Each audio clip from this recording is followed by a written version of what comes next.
오늘 열왕기상 19장의 말씀은 주님이 우리에게 주시는 내가 어찌하여 여기 있느냐라고 하는 그런 말씀 그대로 우리의 소명과 하나님의 뜻을 우리의 삶 가운데 이루어 가시는 그 일이 어떤 것인지에 대한 큰 도전을 주고 있습니다. 오늘 19장의 1절에 보면 아합이 엘리야가 행한 모든 일과 그가 어떻게 모든 선지자를 칼로 죽였는지를 이세벨에게 알리니, 우리 18장에 우리가 너무나 잘 알고 있는 엘리야가 850명의 바알 선지자들과 아세라 선지자들을 갈멜산에서 싸워서 그들을 영적으로 이기고 그들을 다 쳐 죽이는 놀라운 그런 사건이 18장에 있었죠. 아마도 성경 전체를 통틀어서 가장 빛나는, 가장 극적이고 가장 빛나는 승리고, 아마 주일학교를 한 번이라도 다닌 분이라면 이 엘리야에 대한 이야기를 다윗의 이야기와 함께 가장 중요한 두 가지 토픽 중에 하나입니다. 놀라운 그런 승리를 엘리야가 거두고, 그 다음에 비가 3년 반 동안 오지 않았던 비가 이제 이스라엘에게 내리고 있습니다. 그리고 사람들은 하나님 앞에 엎드려서 여호와가 하나님이시라고, 바알이 하나님이 아니라 여호와가 하나님이라고 그렇게 외치고 있죠. 그리고 아합은 이제 완전히 새로운 사람이 돼서 엘리야와 함께 새로운 하나님의 그런 역사 가운데 나갈 듯이 비가 오기 전에 앞에 엘리야가 뛰어가고 그 뒤를 쫓는 그런 모습으로 18장이 마쳐졌죠. 그런데 19장이 시작되자 놀랍게도 아합은 아무것도 달라진 것이 없이 그의 부인 이사벨에게 가서 어제 있었던 일을 이야기하고 있는 겁니다. 더 놀라운 것은 2절에 이사벨이 사신을 엘리야에게 보내어 이르되, 내가 내일 이맘때에는 반드시 내 생명을 저 사람들 중에 한 사람의 생명과 같게 하리라. 그렇게 하지 아니하면 신들이 내게 벌 벌을 내림이 마땅하니라 한지라. 이세벨이 엘리야를 위협해서 엘리야에게 사신을 보내는데, 내일 이맘때에 너를 네가 죽인 바알 선지자처럼 죽이겠다고 그렇게 공언하고 있습니다. 왜 굳이 이사벨처럼 사악하고 과단성 있는 이런 여인이 그냥 엘리야를 잡아 죽이지 굳이 사신을 보냈을까? 혹자는 엘리야의 위세가 너무 크기 때문에 감히 죽이지 못하고 이 이스라엘을 밖으로 내보내기 위한 위협이었을 것이다 라고 얘기하지만 그다지 설득력이 없습니다. 이 말만 듣고도 엘리야가 벌벌 떨기 때문이죠. 이 말은 말 그대로 이세벨이 놀랍게도 바알 선지자를 이 엘리야가 죽인 그 방식대로 엘리야를 잡아서 죽이겠다는 거죠. 모욕과 심한 고통과 공중 앞에서, 사람들 앞에서 여호와를 숭배해 여호와의 선지자 엘리야가 어떻게 죽어나가는지 한번 보여주겠다, 이렇게 공표를 한 겁니다. 신의 이름으로 맹세를 하고. 권세가 대단하죠. 무엇을 보십니까? 이세벨은 이 하나님의 놀라운 바알 선지자를 치는 이 사역에 아무런 영향을 받지 않았죠. 그리고 이스라엘의 운명을 보면 이 엘리야의 놀라운 갈멜산의 승리는 이스라엘의 운명에 아무런 영향도 주지 못했습니다. 아무도 놀라지 않으시는군요. 왜? 성경, 기독교 역사는 가장 위대한 승리처럼 보이는 이 갈멜산의 승리가 왜 이토록 초라한, 하루 만에 이런 어처구니 없는 그런 반전이 벌어진 것일까요? 이것이 오늘 말씀이 주는 깊은 도전입니다. 3절에 보면 그가 이 형편을 보고 일어나 자기의 생명을 위해 도망하여. 이사벨이 말 한마디 했다고 무엇이 그렇게 달라졌을까요? 이스라엘 사람들이 전날은 무릎을 꿇고 여호와만이 하나님이시라고 외쳤지만 다음날 해가 뜨니까 이스라엘에 달라진 것이 없는 것입니다. 민심도 바뀌지 않았고 아합도 바뀌지 않았죠. 그리고 이세벨도 바뀌지 않았고 오직 바뀐 것은 엘리야의 처지죠. 엘리야만 죽게 된 겁니다. 그래서 그 형편을 보고 일어나 자기의 생명을 위해 도망하여, 자신의 생명을 위해서, 무슨 큰 도모하는 게 있는 게 아니고, 무슨 민족의 독립을 위해서 상해로 떠나는 것도 아니고 그냥 자기 자신이 살기 위해서 그래서 도망하고 있는 거죠. 살려고 오직 생존을 위해 도망치고 있습니다.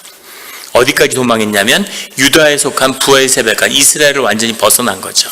그리고 자기의 사원을 그곳에 머물게 하고 같이 도망가다가 이렇게 가다가는 안 되겠다. 그리고 사원을 유다 땅에 버려두고 그리고 자기 혼자 살기 위해서 더 깊은 곳으로 나가는 거죠. 4절에 자기 자신은 광야로 들어가 하룻길쯤 가서 한 로뎀 나무 아래에 앉아서 자기가 죽기를 원하여 이르되, 광야로 들어가는 거죠. 광야로 들어갔다는 건 아주 깊은 의미가 있는데, 뒤에 보시면 알겠지만 엘리야는 이스라엘 민족이 나왔던 그 길을 되돌아가고 있습니다. 완전히 바알 숭배로 얼룩진 가나안 땅을 벗어나서 오직 하나님께 의지했던 광야의 땅으로, 사람들이 없이 오직 하나님께 의지했던 그곳으로 들어가고 있는 거죠. 거기에 들어가서 자기가 죽기를 원하여 이르되, 죽고 싶은 거죠. 이 처지가 큰 사역을 이룬 뒤에 오는 영적인 공허감일 것이다 라고 얘기하지만, 실제 죽음의 위협 속에서 필사적으로 탈출해서 말을 탄 것도 아니고 사환하고 죽기 살기로, 사환도 버리고 이제는 혼자 살기를 위해서 광야로 도망 나온 자신의 처지, 이제 또 3년 반을 하루하루 먹고 사는 과수댁에 숨어야 되나, 까마귀한테 음식을 먹고 살아야 되나, 결국 내가 한 건 뭘까, 온갖 생각이 다 있었겠죠. 그리고 뭐라고 얘기했냐면, 여호와여 넉넉하오니 지금 내 성명을 거두시옵소서. 나는 내 조상들보다 낫지 못하니이다. 이것은 무슨 말일까요? 지금 죽여주고 지금 나를 데려가 달라는 그런 고백을 주님께 드리고 있는 거죠. 그러면서 나는 조상들보다 못하다고 이야기하고 있습니다. 엘리야는 왜 이런 고백을 드리고 있는 걸까요? 주님께 이렇게 얘기해야 되지 않을까요? 주님, 이게 뭡니까 도대체? 주님이 하라는 대로 다 했는데 그 끝이 이게 뭡니까? 내 생명 하나 살려고 이렇게 도망 다녀야 됩니까? 주님, 도대체 왜 이런 일이 있어야 됩니까? 라고 이야기하고 따져야 될 것 같은데, 오히려 생명을 거두고 내 조상들보다 전 못합니다. 하나님이 주신 사역을 저는 완수하지 못했군요 라고 하는 회개를 주님께 드리고 있는 거죠. 자탄이고 주님께 고개를 깊이 숙이고 있는 겁니다. 엘리야는 왜 이 모습을 보이고 있을까요? 저는 열왕기상 18장에 갈멜살에서 보여준 엘리야의 이런 위대한 퍼포먼스는 사실은 주님의 뜻이 아니었다고 생각합니다. 아무도 놀라질 않으세요. 오늘 말씀을 잘 들으셔야 됩니다. 잘못 전하면 우리 교회가 이단이 되는 겁니다. 하나님이 우리에게 어떤 식으로 뜻을 전하는가에 대한 근본적인 도전을 주고 있는 그런 말씀인 거죠. 하나님이 비를 내리지 않겠다고 이야기하고 그것을 푸는 열쇠를 엘리야에게 주셨어요. 엘리야가 3년 반을 도망가 있다가 이제 아합을 만나러 나온 겁니다.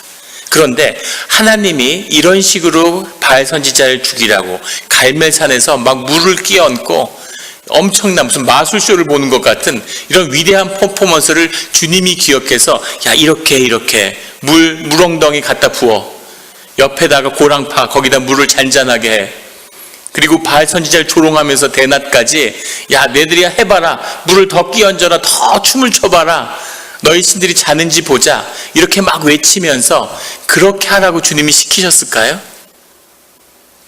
그거는 아니었을 거라는 거죠.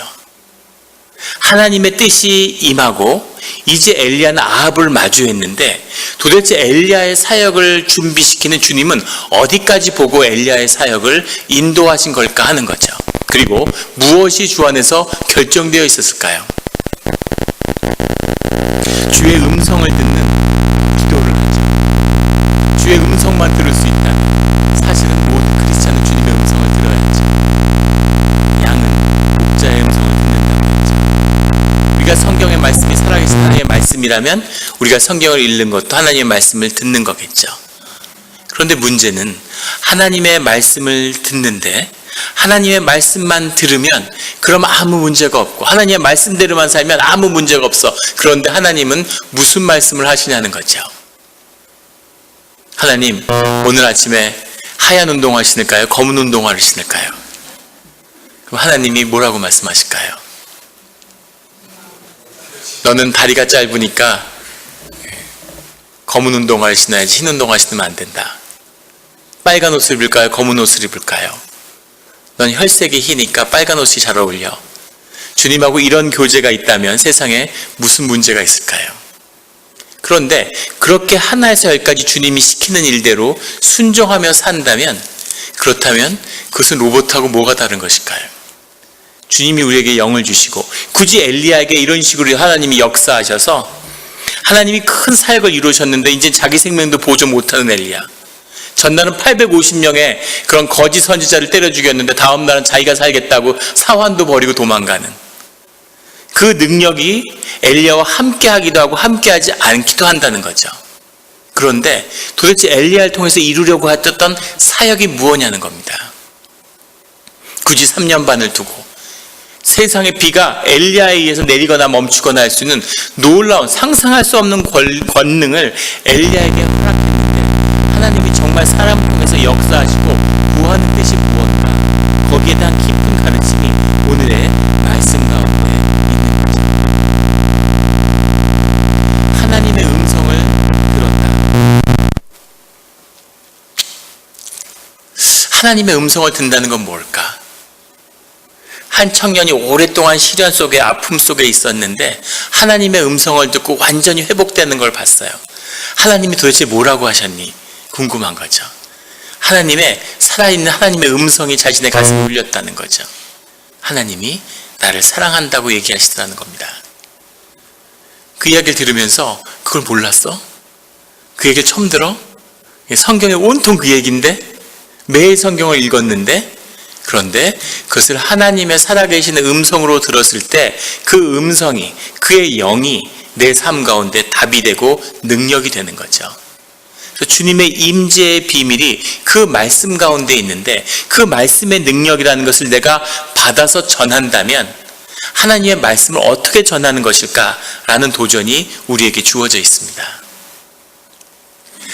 우리 교회는 그런 분이 없어요. 우리 예전에 우리 수도원에 있을 때 그 원장님이 몇만 명 되는 교회 사역을 담임 목회를 한 10여 년 하셨는데, 주일이 돼서 모든 사역을 마치고 사무실에 와서 딱 앉으면 그 위에 편지가 한 150통쯤 와 있답니다.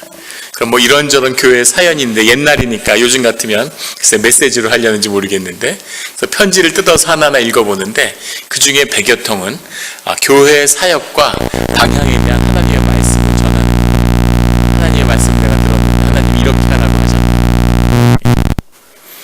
그래서 선지자들이 많은 거죠, 교회에. 교회마다 그런 선지자들이 계신데, 우리 영락교회가 다른 교회와 다른 몇 가지 아주 특이한 특징들이 많은데 그 중에 하나는 선지자가 없다는 겁니다. 아무도 하나님의 말씀이라고 담임 목사에게 전하는 분이 없어요. 이 일을 하나님이 이렇게 하라고 그랬다는 거죠. 이 일을 저렇게 처리했다고 하나님이 말씀하셨다는 거죠. 자, 그 말씀을 어떻게 받아야 되겠습니까? 하나님의 말씀인데 거역할 수 있나요?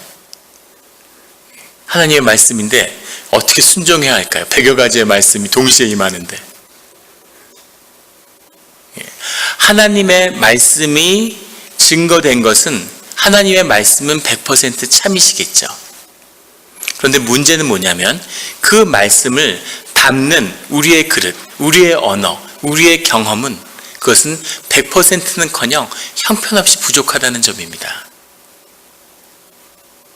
하나님의 말씀을 있는 그대로 익히면 되지 왜 성경을 공부하고 신학을 공부할까? 하나님의 말씀은 온전하고 완전하지만 우리가 쓰는 이 언어라는 것은 불완전하고 부족하기 때문이죠. 하나님의 뜻을 더 깊게 담기 위해서 우리의 지경을 넓히고 더 공부해야 되는 거죠. 이것이 하나님의 말씀을 전하는, 말씀을 담는 우리 삶의 비밀입니다. 하나님의 말씀이 우리와 함께 하시지만 그것을 온전히 담기 위한, 우리 그릇을 만들기 위한 노력을 일생도록 해야 하는 거죠. 말씀을 아무리 순수하게 온전히 받았다 할지라도 그것을 담는 내 그릇이 하나님의 말씀을 제한하고 있는 거죠. 어떻게 사람의 경험이, 사람의 언어가, 제가 우리 막내 아들 의규한테도 내 뜻을 온전히 전할 수 없죠. 왜 온전히 전할 수 없을까요? 그걸 받아들이는 그 의규가, 제 막내가 제 뜻을 온전히 담을 만한 그 경험과 폭이 제 인생보다는 부족하기 때문이죠. 제가 애한테 초콜릿 같은 게 있으면은 많이 먹으면 안 된다. 그리고 이렇게 위에다 찬장에 넣어놓고 하루에 하나 이상 먹지 마라. 그렇게 이야기를 해. 이빨이 썩으면 안 되니까. 초콜릿을 너무 많이 먹어서 입맛이 없어 밥을 많이 먹으면 안 되니까. 그런 뜻을 가지고 얘기해 주는데 얘는 아빠를 의심하는 거죠. 예. 거기다 담겨 자기가 학교 간 사이에 내 초콜릿을 아빠가 먹으려고 그러는구나. 예. 음식을 놓고 경쟁하는 사람으로 저를 인식하는 거예요. 예. 그것은 물론 전적인 오해죠. 그런데 유기의 경험 폭에서는 그렇게밖에 생각할 수 없는 거죠. 예. 그런 의사소통의 차이가 한 가족, 부자지간에 불과 수십 년의 세월 속에서도 일어나는데 하나님과 우리가 대화할 때 그 하나님의 뜻을 담는 우리의 경험은 어떻겠습니까? 말할 수도 없는 큰 차이가 있는 거죠. 20대의 자매가 순수합니다. 그래서 하나님을 깊이 만나요. 그래서 하나님의 음성을 듣고 하나님의 영에 사로잡히는 깊은 체험을 하는 거죠. 근데 그 깊이가 아무리 깊어도 그 체험이 아무리 절실하다 할지라도 50대의 주부가 자기 자식을 앞세운 50대의 주부의 그 아픔처럼 그 삶을 깊이 이해할 수는 없다는 거죠. 예수님과 십자가를 더 깊이 이해하지 못해요. 절대 이해하지 못합니다. 그것이 삶의 경험이고 이 삶의 의미죠. 오늘 엘리야의 문제는 무엇이었냐면 하나님을 사랑하고 하나님께 기도하는 사람인데 문제는 엘리야의 경험이 하나님의 뜻을 제안했다는 겁니다. 그 누구도 마찬가지지만 엘리야의 경험과 엘리야가 할 수 있는, 엘리야가 상상할 수 있는, 엘리야가 바라볼 수 있는 그 세상에서 하나님의 역사가 끝이 나 버렸다는 거죠. 이것이 18장의 사역의 내용이라고 봅니다. 오늘 한국 교회가 바알 숭배에 빠져 있다고 다들 개탄하고 있죠. 영적인 사람들은, 깨어있는 분들은 다 굉장히 낙심하고 있습니다. 실제로도 그런 것 같아요. 한국의 큰 교회들 예배를 들여다보면 정말로 하나님 없이 종교로 얼마나 기독교가 성할 수 있는지를 시험하는 것 같아요. 성령님, 예수님, 십자가 웃기지 마. 우리한테는 사람하고 돈이 있어. 그걸 과시하는 것 같은 그런 느낌을 받을 때가 있습니다. 기독교가 부패하는 거죠. 큰 교회일수록 사람들이 더 들끓습니다. 목회의 사명과 우리 신앙의 도전이 아니라 돈과 힘을 좋아하는 거죠. 더 큰 축복을. 바알 숭배의 핵심이 이 기독교 신앙 안에 들어와 있는 겁니다. 오늘 엘리야가 대면해야 했던 아합과 오므리 시대의 이 바알 숭배라고 하는 것은 이 타 종교에 대한 숭배가 아닙니다. 하나님 엘로힘을 숭배하고 있는 거예요. 그런데 그 내용이 바알 숭배인 거죠. 여호와의 숭배와 바알의 숭배가 공존하고 있는 겁니다. 참다운 하나님을 만나지 못하는, 그것을 바로 잡아야 하는 그 도전의 길에 서 있는 것이죠. 그것은 이스라엘을 향한 것일 수도 있고 아합을 향한 것일 수도 있고 엘리야를 향한 것일 수도 있습니다. 그 도전 앞에 엘리야가 서 있는 거죠. 한국 기독교를 어떻게 새롭게 할 수 있을까요? 하나님이 그런 무제한의 권능으로 함께 하시는 하나님과 함께 여의도 광장에 기성교회 종교인들, 목사들, 기성교회 목사들 다 모여라. 한 5만 명 모아놓고 너희가 한번 하나님을 부르짖어봐라. 성경에 역사하시는 하나님이 나타나겠지. 맞은편에 내가 서서 물 끼얹고 막 이러면서 한번 해보자 이러고 온갖 퍼포먼스를 하다가 5만 명을 때려 죽이면 그럼 교회가 갱신되고 새로운 기독교가 시작될까요? 엘리야가 신이 되겠죠. 그걸 때려 죽인 사람이 숭배를 받겠죠. 바알 숭배의 본질을 벗어난, 힘을 숭배하는 종교를 힘으로 제압한, 이것이 제가 보기엔 이스라엘에서 바알 숭배가 끊어질 수 있는 마지막 기회가 끝나는 것이라고 봅니다. 엘리야의 사역 그 뒤에 하나님이 마지막에 7,000명의 남은 자들에 대해서 언급하시죠. 그것이 엘리야가 이룬 엘리야의 사역의 끝이에요. 엘리야의 사역은 엘리야를 향한 사역이 아니라 하나님을 향한 사역이죠. 그래서 엘리야의 삶을 통해서 하나님이 이 이스라엘 민족을 어떻게 하실지에 대한 그 구속의 역사가 시작되는데 그 끝은 결국 이스라엘이 멸망하는 것으로 결론이 나는 겁니다. 전 이것이 엘리야가 할 수 있었던 사역의 최선이고 한계였다고 그렇게 보는 거죠. 하나님이 엘리야를 탓하는 것도 아니고 엘리야를 정죄하지 않으시죠. 오늘 말씀 가운데 보면 5절에 로뎀 나무 아래 누워있는데 천사가 와서 그를 어루만지며 그에게 이르되 일어나서 먹으라. 7절에도 또 일어나서 먹으라. 마치 어머니가 아픈 자식을 돌보는 것처럼 계속 일어나 먹으라, 일어나 먹으라. 저도 기억해보면 저희 삶 가운데 어머니가 들려주셨던 가장 많은 말씀이 먹으라는 말씀이었던 것 같아요. 석 달 동안 있다가 어저께 한국으로 가셨는데 저희 둘째는 30파운드, 저희 큰애는 20파운드, 저희 막내하고 저는 15파운드 석 달 동안. 별로 이렇게 놀라지 않으시지만 제 몸무게에서 15파운드가 더 는다는 건 쉬운 일이 아닙니다. 그런데 놀라운 기적 같은 일이 일어났어요. 늘 먹고 먹는 거죠. 마음이 풀어지고 먹는 게 다 살이 됐는지. 그런데 하나님이 천사를 보내서 마치 아픈 자식을 돌보듯이 일어나 먹으라, 일어나 먹으라 이렇게 이야기하시는 거죠. 그러면서 7절에 뭐라고 말씀하시냐면 내가 갈 길을 다 가지 못할까 하노라. 아직 갈 길이 남아있다고 말씀하시는 겁니다. 그러고 나서 하나님이 인도하시는 것은 호렙산이었죠. 하나님의 산.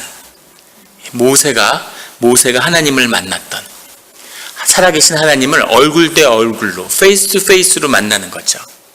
이런 사람이 나타날 때마다 완전히 역사는 근본적인 변화를 겪게 됩니다.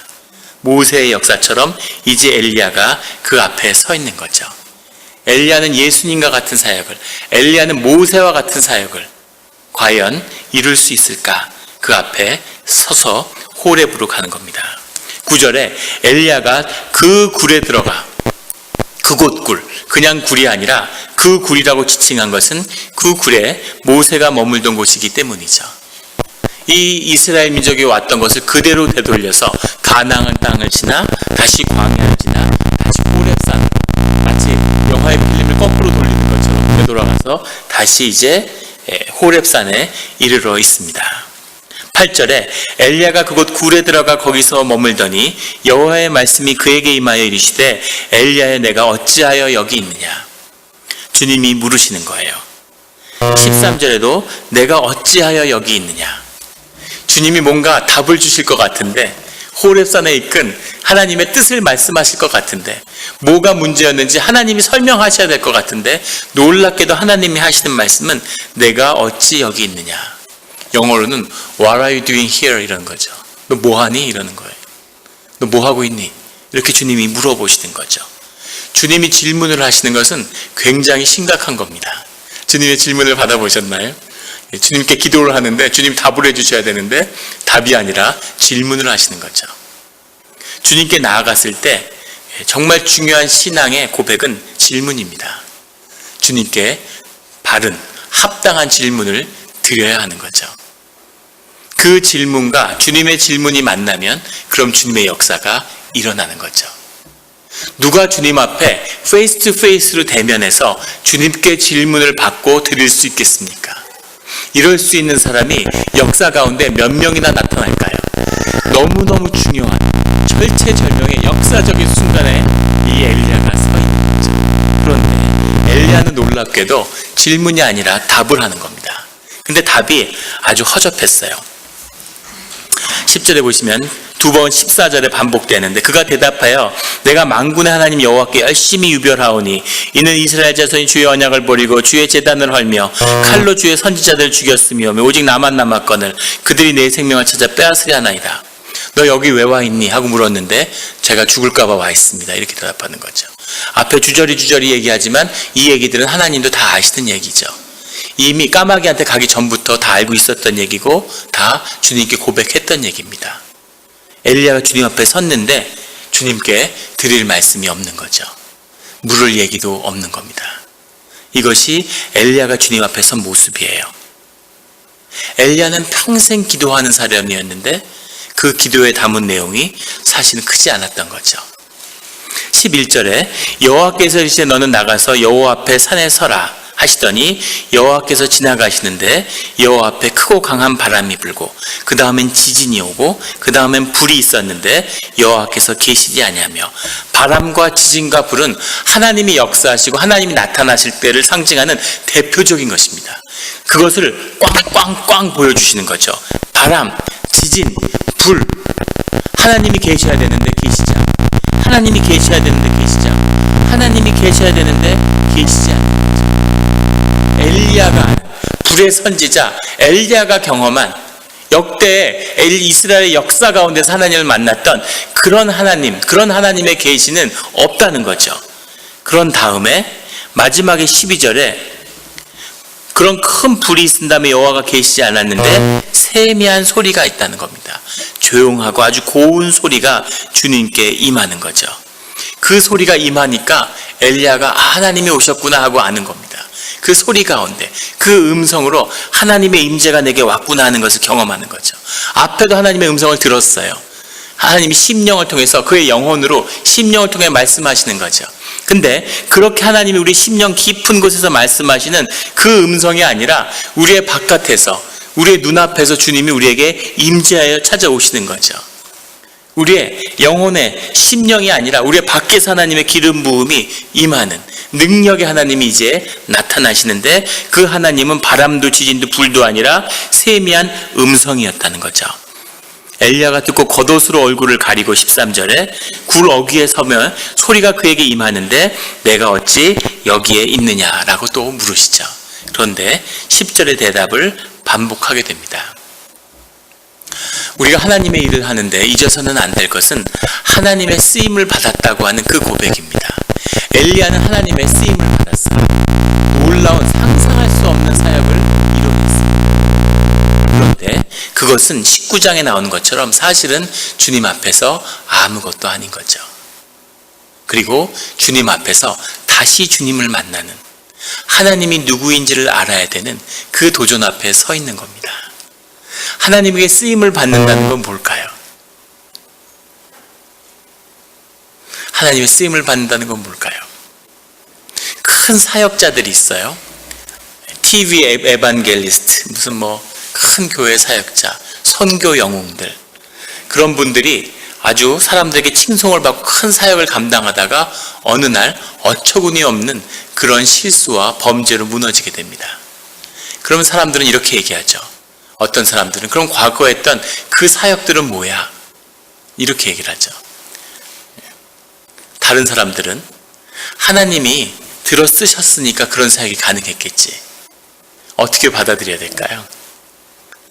한국에는 정말 믿어지지 않는 그런 요지경 같은 일이 많은데, 여신도들을 장시간 동안 청년들을 성추행한 대형교회 목사가 사임을 했어요.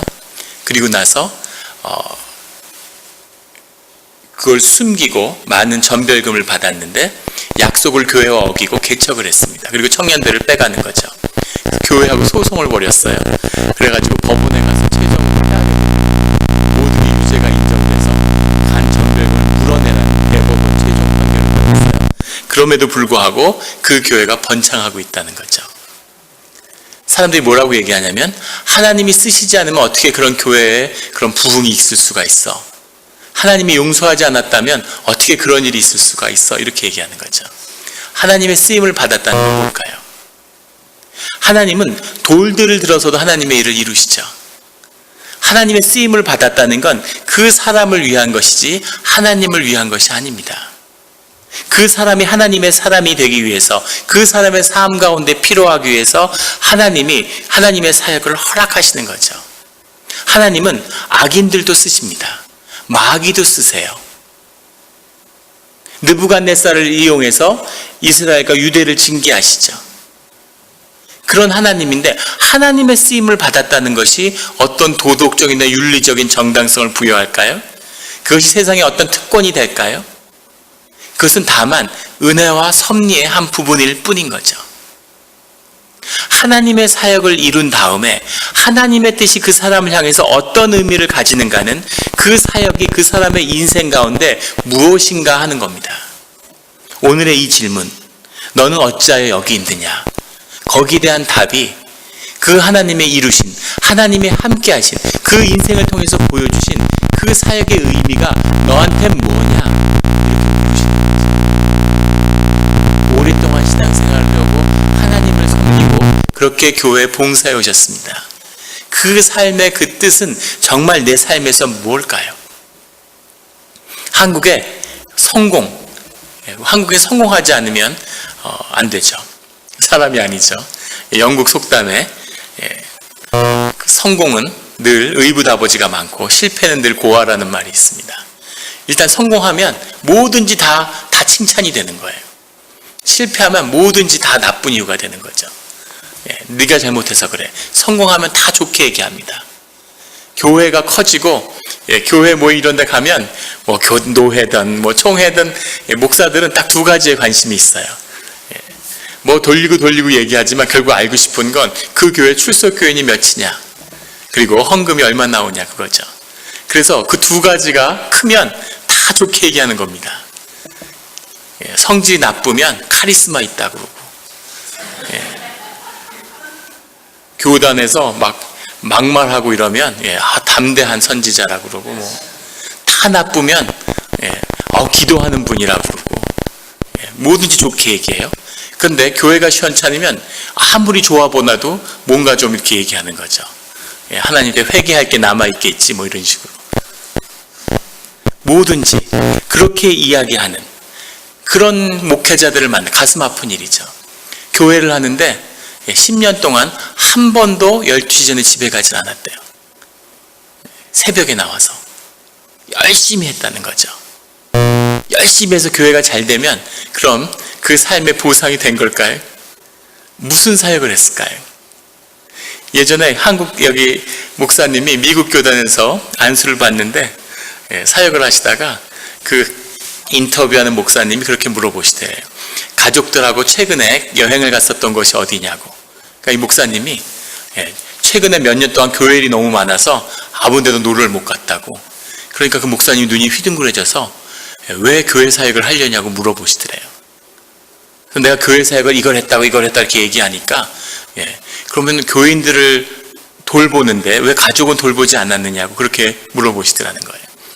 그 질문이 뭐죠? 너에게 사역은 도대체 뭐냐? 너한테 사역이라는 건 무슨 의미니? 그거죠. 한국은 유교 문화가 강하잖아요. 멸사봉공. 자기 걸 이렇게 사사로운 걸 버리고 공적인 이익을 추구해야 돼. 이게 허위의식이 돼서 사실은 사적인 이익을 추구하면서 모든 공적인 것에 헌신된 것 같은 그런 삶을 살죠. 자기 걸 이렇게 돌보지 않는 거죠. 세상과 전혀 다른 기독교의 가치가 하나님의 복음으로 증거되었는데, 그런데 세상의 가치를 흉내내면서 세상과 경쟁하면서 세상의 방식으로 무엇을 이루어보려고 합니다. 많은 걸 이룬 것 같지만 세계에서 제일 큰 교회가 있고, 세계에서 제일 큰 장로교회가 있고, 세계에서 제일 큰 감리교회가 있고, 세상에서 제일 많이 모인 집회를 했고, 세상에서 제일 많은 선교사를 보내고, 그런데 기독교는 다 썩어가고 있고 아무 능력이 없고 영향력도 없고 비웃음을 받는 그런 상태가 되어 있는 거죠. 하나님은 우리에게 물어보시는 겁니다. 권능이 아니라 나는 도대체 너한테 누구냐, 이렇게 물어보고 계시는 거죠. 엘리야는 하나님을 다시 깊이 만났습니다. 여기서 이스라엘의 운명이 결정되죠. 그리고 엘리야의 사역도 끝이 납니다. 이제 엘리야의 사역은 엘리사에게 넘어가죠. 엘리야는 그 사역의 끝을 다한 거예요. 15절에 가면 여호와께서 그에게 이르시되 너는 내 길을 돌이켜 광야를 통하여 다메섹으로 가서 이르거든. 그냥 가도 되는데 굳이 광야를 돌이켜서 광야를 통해서 가라고 말씀하시죠. 그 되돌렸던 이것을 다시 되돌리고 계세요. 앞으로 다시 회복의 길을 보내시는 거죠. 그리고 하살에게 기름을 붓고, 그리고 예후에게 기름을 붓고 엘리사에게 기름을 부어라, 이렇게 이야기하십니다. 하살은 아람의 왕이죠. 예후는 nim시의 아들이라고 하지만 정확히 얘기하면 손자죠. 그리고 엘리사에게 기름을 받는 선지자로 세우는 사역을 시작합니다.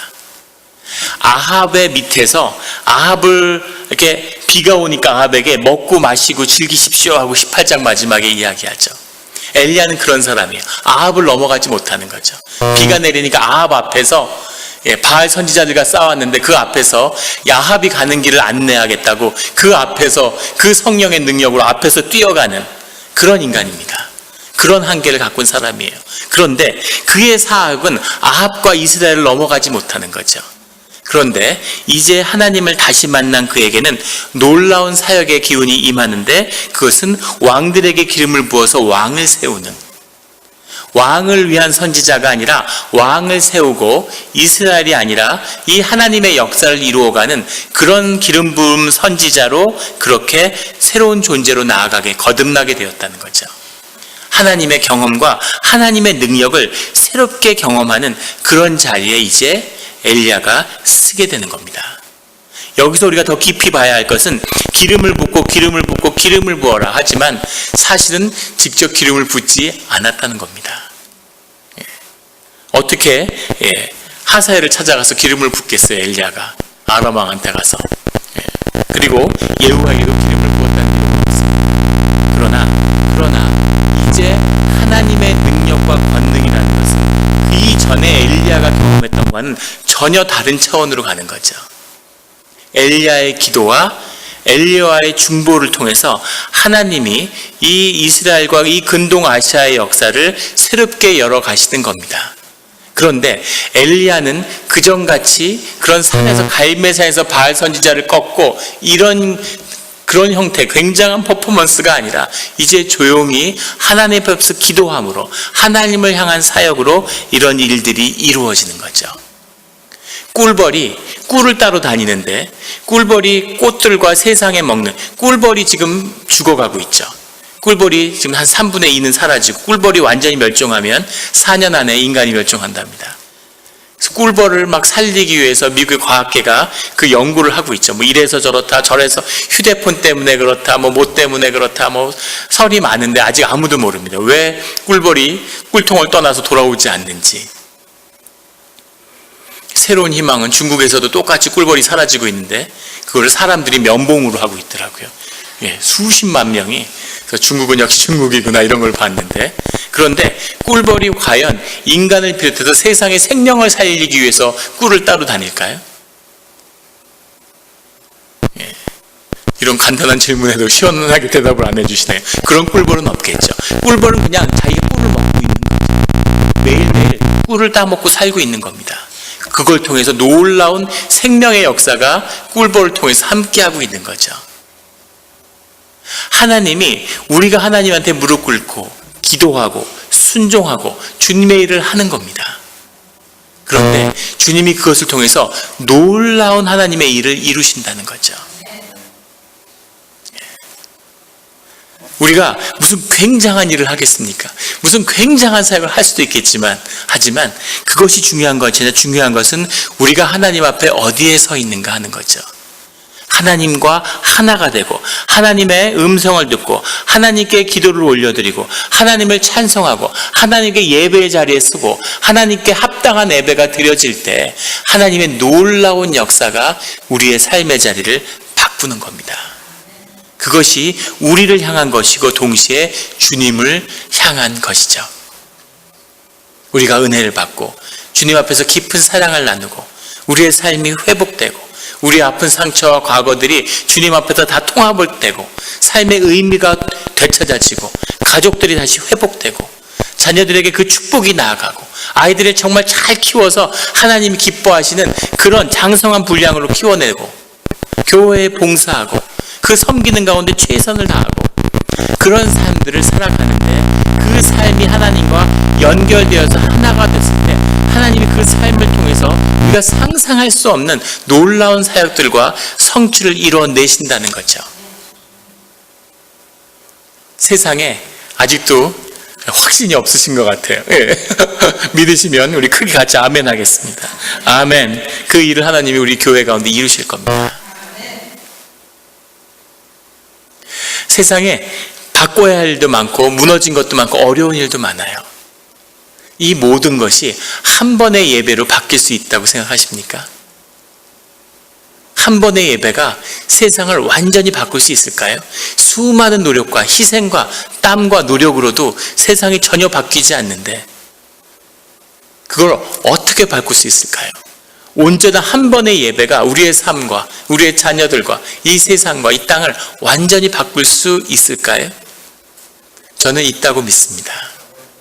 그 예배를 늘 드리면서 그 예배를 생각하고 그 예배를 준비하고 일생에 한 번은 그런 예배를 드릴 수 있겠지 하는 믿음과 꿈으로 가고 있는 거죠. 다윗은 그런 예배를 못 드렸습니다. 하지만 평생을 그 예배를 꿈꾸고 준비하는 삶을 살았죠. 그 예배가 주께 드려지고 주님의 역사가 새롭게 쓰여지고 그 은혜가 오늘날 우리에게까지 흘러오고 있는 것이죠.